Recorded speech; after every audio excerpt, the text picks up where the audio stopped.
Tonight I'm going to be talking to you guys about somebody who's super important to the Bible. We're going to be talking about a life of a man after God's own heart. Now admittedly at first, I began to think that David was in like the top 5 people of the Bible.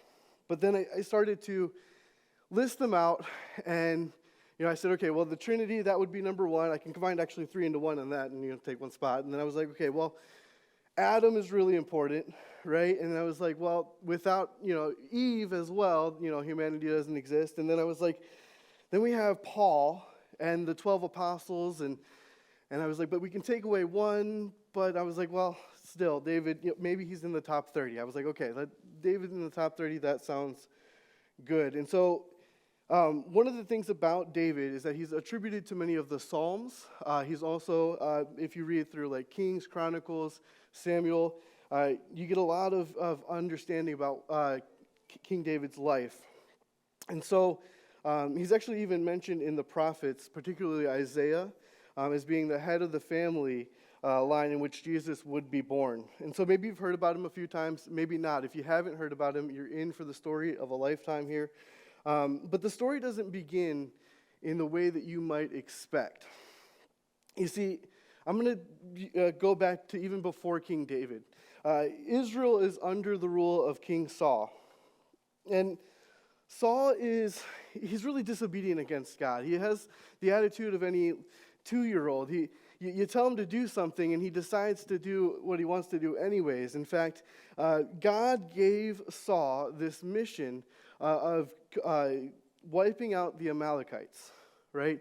And instead of doing what Saul was supposed to do and wipe out the Amalekites, he left the Amalekite king, and he took some of their flock, right? He was supposed to destroy everything. And so when Samuel has to come and talk to Saul, he knows what he was supposed to have done, right? And so he says, Samuel, I hear sheep in the background here. What is that sheep that I hear? And Saul says, listen, I was actually saving those because I was going to sacrifice them to God. He tries to play this as if he was doing something honorable. But here's the thing. Our God is a God who cannot be fooled, okay? He knows our hearts, even when our actions and our words say otherwise. And so God rejects Saul. Now, this rejection means that God has to anoint a new king. And even though God rejects Saul, he doesn't do so immediately. In fact, he puts Samuel on this process of finding the new king. And he tells Samuel, listen, you're going to have to go and find this king in Bethlehem. And there was no GPS to find him. Listen, you're going to go to Jesse, right? You're going to go to Bethlehem, you're going to find a guy named Jesse, and you're going to raise up one of his sons. And so Samuel departs, and eventually he gets there, and he connects with Jesse, and he has his sons pass in front of Samuel, one by one. They do this little song and dance, and Jesse says, this one, and God basically tells Samuel, nope, not that one, right? And in the end, God does not choose any of the sons that Jesse passes before Samuel. And so if you're Samuel right now, you're probably thinking one of two things. You're either thinking, well, I've got the wrong Jesse, or Jesse has to have another son, right? And so Samuel asks Jesse, he says, are these all of your sons?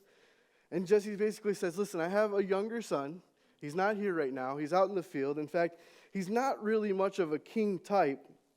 And I imagine him saying, all he does all day is conduct target practice, right, and prepare just in case a lion or a bear approaches the flock. And so he just, plays with his stones, and he sings some silly songs. And Samuel says, listen, no, wait, we've got to get this guy. Send, go get him, for we're not going to sit down until he comes here.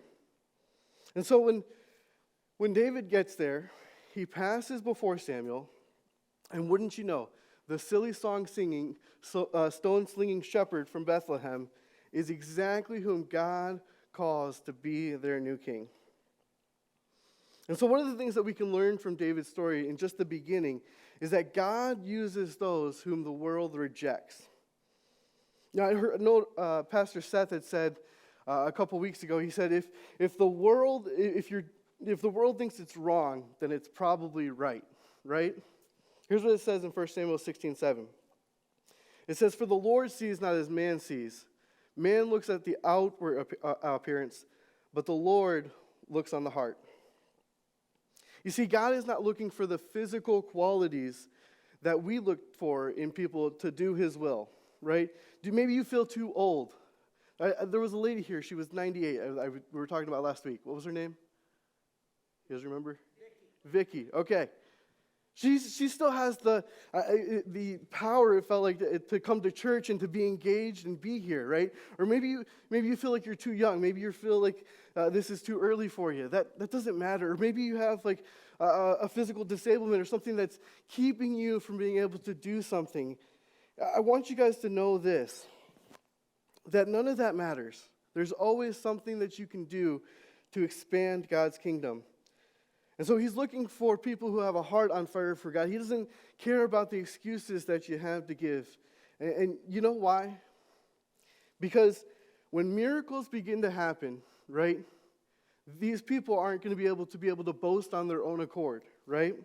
I mean, the best testimonies I hear are the ones of people who've been rescued from some of the darkest places of the world.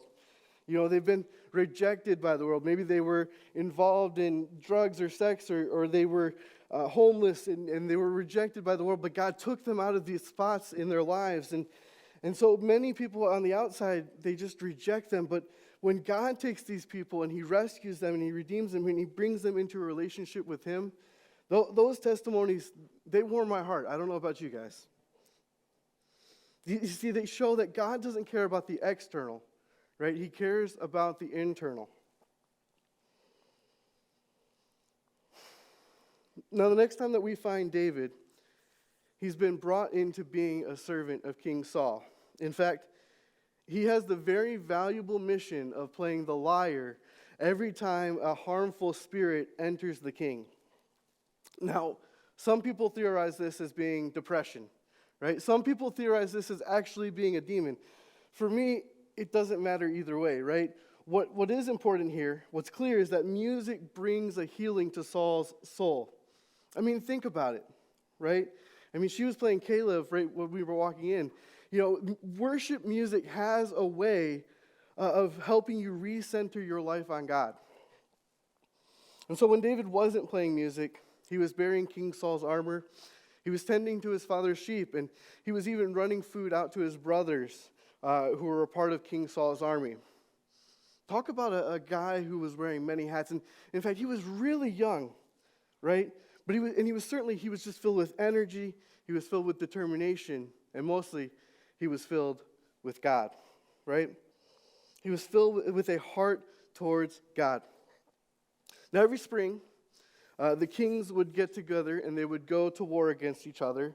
And in chapter 17, we're brought to the center of a battle. It's the Israelites on one side, we have the Philistines on the other, and they're standing on these mountains with a valley in between them.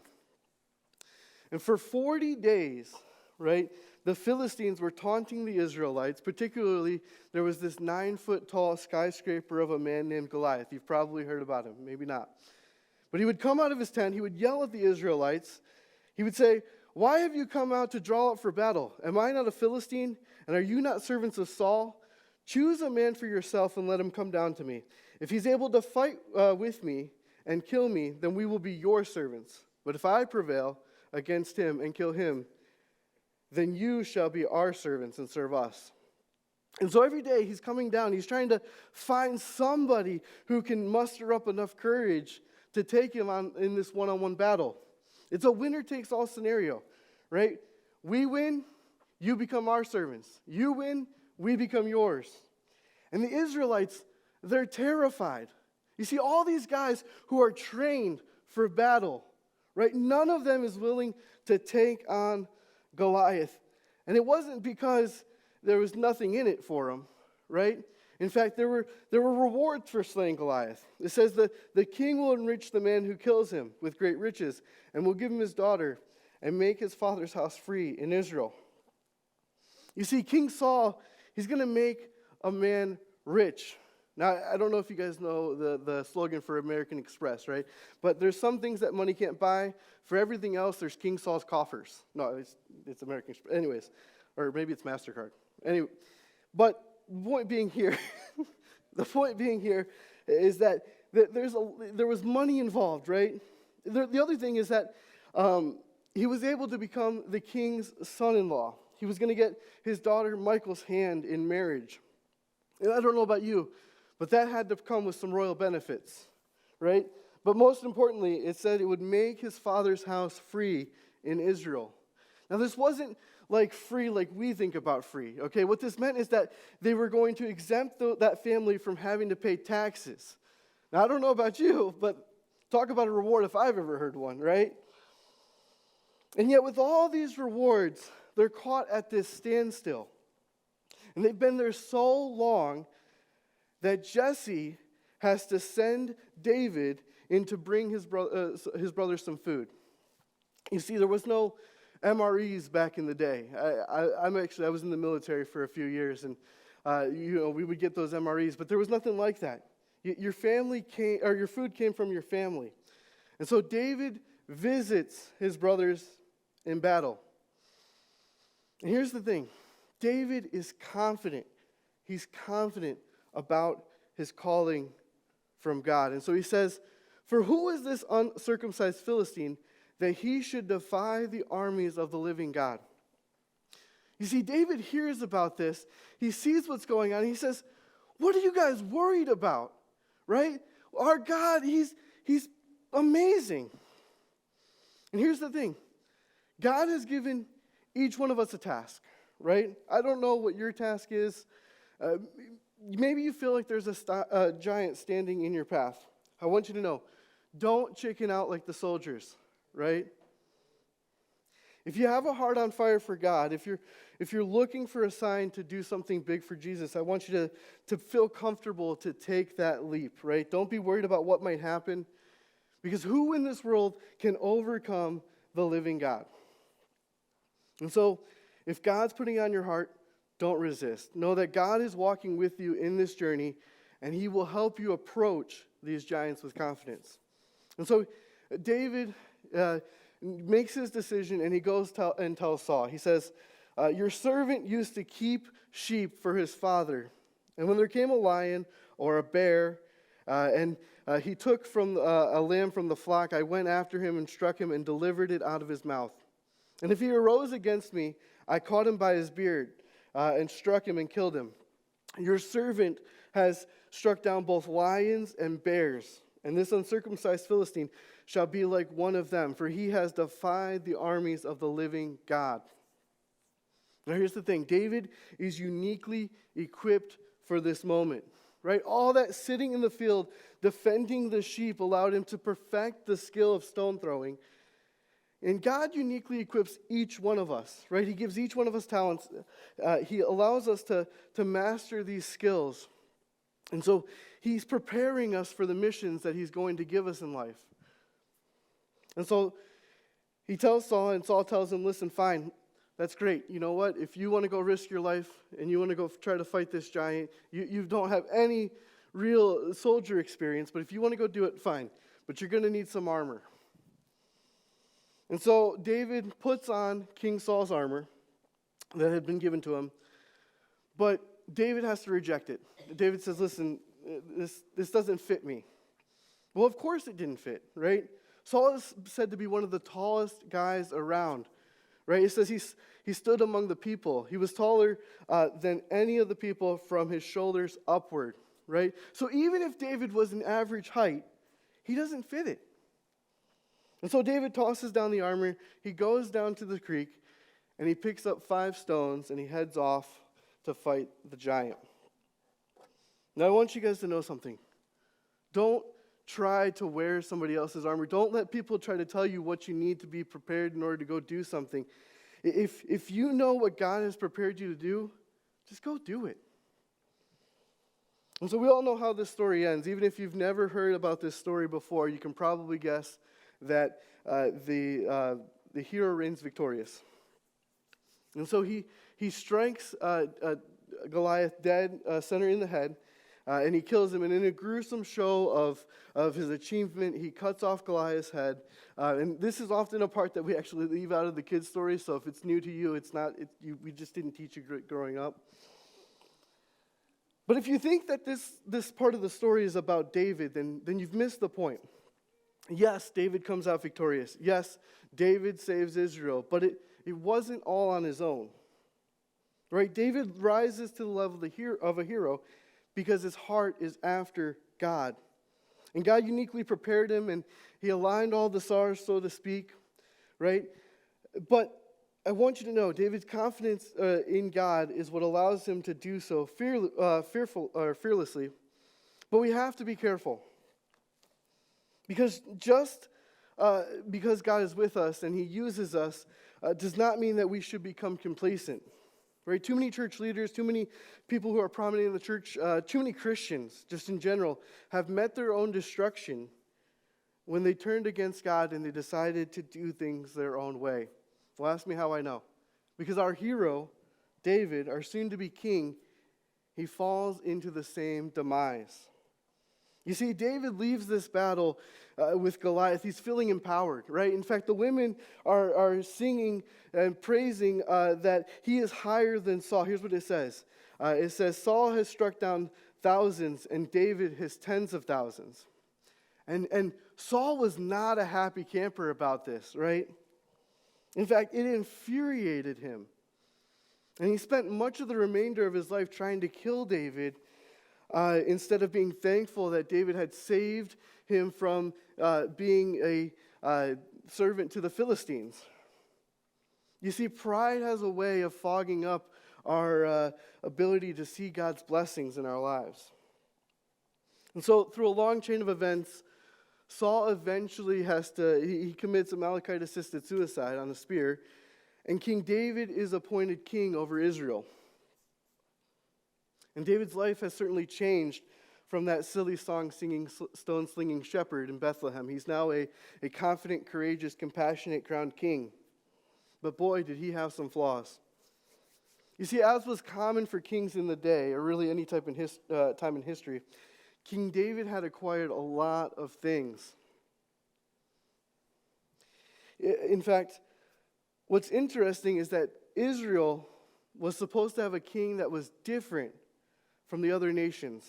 If we go back to Deuteronomy 17, it says, only he must not acquire many horses for himself. He must not have a big military, right? Or he might or cause the people to return to Egypt in order to acquire many horses, since the Lord has said to you, you shall never return that way again. And he shall not acquire for himself many wives, lest his heart be turned away. Nor shall he acquire for himself excessive silver or gold. And more than that, when he sits on the throne of the kingdom, he should write for himself in a book a copy of this law, approved by the Levitical priests, and it should be with him. And he should read it all the days of his life, right? That he may learn to fear the Lord his God by keeping all of the words of the law and these statutes and doing them. You see, he was supposed to be different than the other nations, right? And he was supposed to write this stuff down so that he didn't forget it. Because God knew what was going to happen, right? He was going to help them be victorious, but it was supposed to be like, God, this is for you. We've done this for you. You are in charge.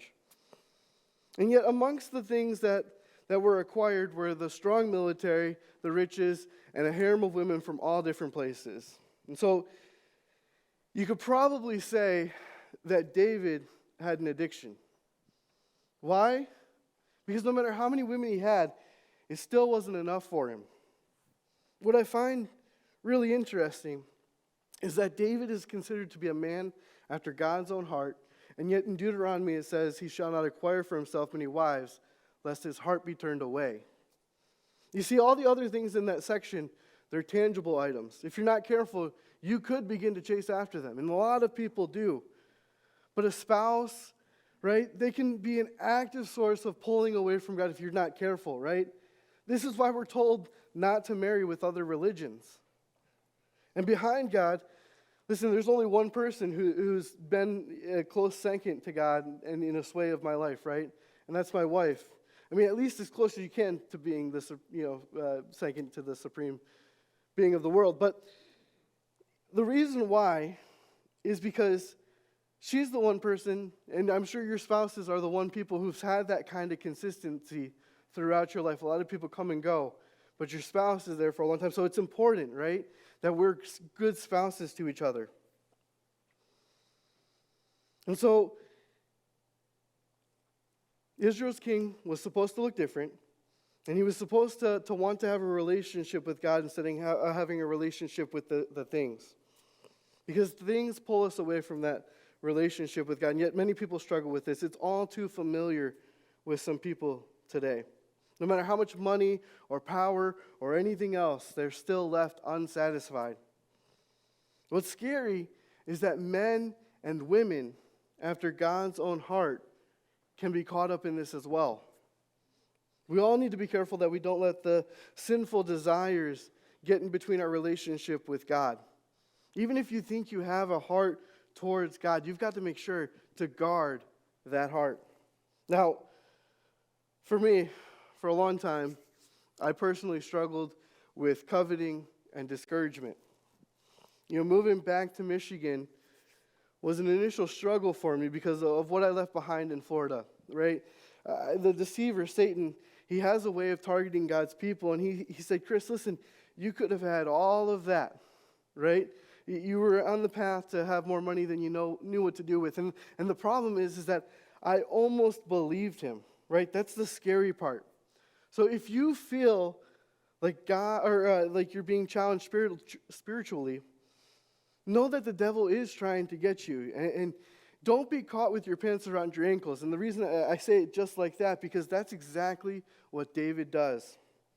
You see, one morning he goes up to his rooftop, probably as he does every single morning, with his coffee in hand about 200 years before coffee was invented, right? And he goes up and he's looking upon the city, and he sees all of his loyal subjects. He's like, hey, Fred, how are you? How are you doing, Bob? Right? And then he sees this woman, right? He sees this woman out and taking a shower, and he catches her eye, right? And he sends for her, and he says, bring that lady to me. And so this lady is none other than Bathsheba, right? Maybe you've heard about her, maybe not. But what David does next is heart-wrenching.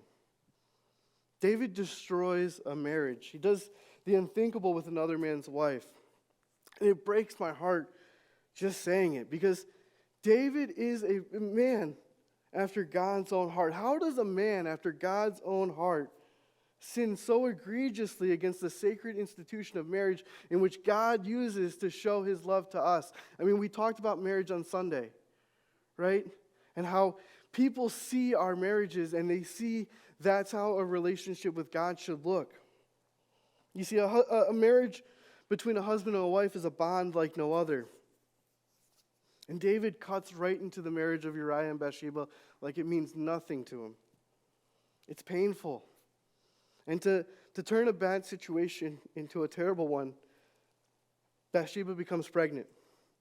And for David, this is just the beginning. He begins to make matters even worse with his next step. He tries to cover up Bathsheba's pregnancy by bringing Uriah back home from battle. You see, using his powers, he's hoping that he can fix the problem that he created. Yet Uriah is an honorable man, right? When back in the city, he refuses to share in the luxuries of the town. Instead of going home and sleeping with his wife, he sleeps outside the gates of the castle with the other king's loyal subjects. And when asked why Uriah wouldn't go home, this is what Uriah has to say. He says, the ark and Israel and Judah dwell in booths, and my lord Joab and the servants of my lord are camping in an open field. Shall I then go to my house and to eat and to drink and to lie with my wife? As you live and as your soul lives, I will not do this thing. You see, Uriah says, absolutely not. He says, I don't deserve any better treatment just because the king asked me to come back. In fact, I need to get back out there and start fighting again, right? I need to be out where everybody else is. And so David's caught in an even bigger problem, right? He says, listen, I have a lady here. She's pregnant, and I'm to blame for it. And now I can't even cover it up. What am I going to do? You would think at some point along this journey, a man after God's own heart would maybe, I don't know, do the right thing. Yet David is on a roll, and he's apparently looking to take this terrible situation and make it abysmal. You see, he concocts a plan to have Uriah killed in a way that gives him plausible deniability. You see, a soldier killed in battle would have been something that you would have just understood, right? There wouldn't have been any way to, try to put it on the king especially, right? And so he puts his plan into motion, hoping to be able to wipe his hands clean of the situation. And so he tells Joab, his commander-in-chief, to send Uriah to the front of the battle. And when things look so completely terrible, I want you to pull back all of the other troops and leave Uriah out there defenseless. And just as David planned, so it goes. And Uriah is killed. And so David thinks he's finally rid himself of the problem that he had created. But here's the problem. Just like I said before in the beginning, no matter how much we feel like we have things covered from the human perspective, God sees all. It's like the kid who eats the Halloween candy, right? And then he takes the wrappers and he throws them in the trash can. And then he says, well, I'm going to try to cover up the wrappers with the other trash to try to make it seem like there's, the candy's not being eaten. And then he was like, oh, dang it, wait, you can still see the candy wrappers in the trash can, so I guess I'm going to have to take out the trash. And then when the mom gets home or dad gets home, they see the trash was taken out, and they know something is up, right? Like, the kids never take out the trash. So something's got to be up. And what's even worse, what's even more here is that the kid forgets that the candy is still missing from the bowl, and a dent that large is just undeniable. You see, we think that we can try to hide our sin, our shame, our problems from God. And to make things, think that we can try to make things better, but God is not fooled. And so Prophet Nathan is tasked with telling King David that God knows his deeds. And while David attempts to show remorse, the problem with actions is that sometimes the consequences cannot be undone. You see, God has to deal justly, and he does so accordingly with David. Nathan tells David that the cities around him are going to commit the heinous acts that he committed with Bathsheba in private, in public, right? He's going to make a mockery of the marriages of David. Next, the son that was born to Bathsheba is going to die, right? Punishing Bathsheba and David for their act of betrayal. And lastly, his own household is going to be at constant war with each other, mimicking the war that Uriah had to face as a result of David's command. And so David's dynasty begins its descent. And so immediately, David and Bathsheba's son become sick. And David, hoping that if he just shows some repentance, that he can reverse the punishment, he fasts and he weeps and he cries to God. And Psalm 51, that is that cry to God. Here's what it says. Have mercy on me, O God, according to your steadfast love. According to your abundant mercy, blot out my transgressions. Behold, I was brought forth in iniquity, and in sin did my mother conceive me. Create in me a clean heart, O God, and renew a right spirit within me. Cast me not away from your presence, and take not your Holy Spirit from me. Restore to me the joy of your salvation, and uphold me with a willing spirit, that I will teach transgressors your ways, and sinners to return to you. You see, David is crying out to God, that God, if you just show mercy on me, if you just forgive my sin, listen, I'm not going to do any more evil. God, just blot out these transgressions from me. God, I'm so sorry. I hate this way that I was born. I was born into the broken world of sin, but I want to be made clean. He says, God, you remember that heart that's towards you? Just please cleanse it. It's been made dirty by my sin. Renew your spirit within me. Restore me to the joy of your salvation. God, if you just give me another shot, then I will show others the way to you. And this psalm is something that all of us can pray, right? Every time that we sin, and hopefully it's less and less as we become more and more mature in our faith. But as we continue to make mistakes, we should continue to come to God begging for his mercy. And if we repent, if we look to God through our sins, through Jesus, right? Our sins are forgiven. Now, here's the thing. Repentance doesn't always take away the consequences of the world. While David goes before God asking for a new spirit, his illegitimate son dies. God's punishment for David still stands. The way I look at it, it's like if I punish one of my kids, right? And they start to show some remorse, right? I can feel bad, but my punishment for them has to stand. Otherwise, they're not going to learn from their mistakes. And if they know that they can pull one over on me, they're going to continue to make those mistakes thinking that it's okay. And I'm sure that God feels the exact same way. And so during the time that follows, Israel experiences 3 years of famine in the land. David's kingdom begins to suffer as a result for his sin. And to make things worse, Amon, one of David's sons, devises this plan to rape his half-sister by acting sick and getting her alone. And then David's other son, Absalom, hears about this atrocity that's been committed against his sister, and he kills his half-brother. You see, everything is beginning to go exactly as Nathan prophesies. You see, David's family is falling apart from the infighting. And if you thought that was all, well, you're in for another surprise. Eventually, things get even worse. And Absalom rebels against his father. And Absalom's army's forces, they make David leave Jerusalem.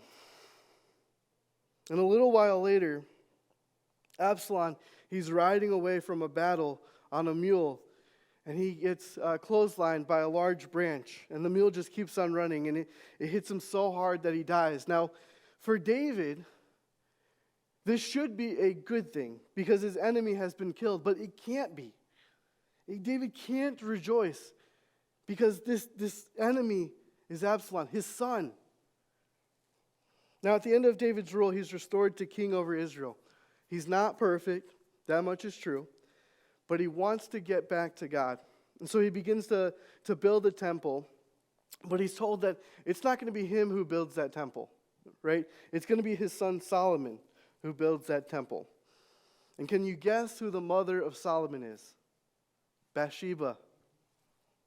Who delivers this message to David? Nathan. You see, God takes these bad things and he turns them into good things. But you've got to be laser focused on wanting to have a heart towards God. And so the Bible tells us that these are some of the last words of David here. It says, "The God of Israel has spoken. The rock of Israel has said to me, when one rules justly over men, ruling in the fear of God, he dawns on them like the morning light, like a sun shining forth on a cloudless morning, like rain that makes grass to sprout from the earth." You see, having a heart towards God, having a fear of God, it's like the sun rising up and shining out on a bright summer's day. Isn't that amazing? Or it's like rain, right? After a long, scorching summer drought, right? Rain that makes the grass sprout up. And so I want to encourage you as you go throughout this week to try to do a little internal assessment about where your heart is, where it might be moving away from God. What are you chasing right now? Does the fruit of your labor reflect that you have that heart towards God? You see, when people see the actions of your life, do they see a heart of God? If they can't, then it's time to make a change. And if they can, that's amazing.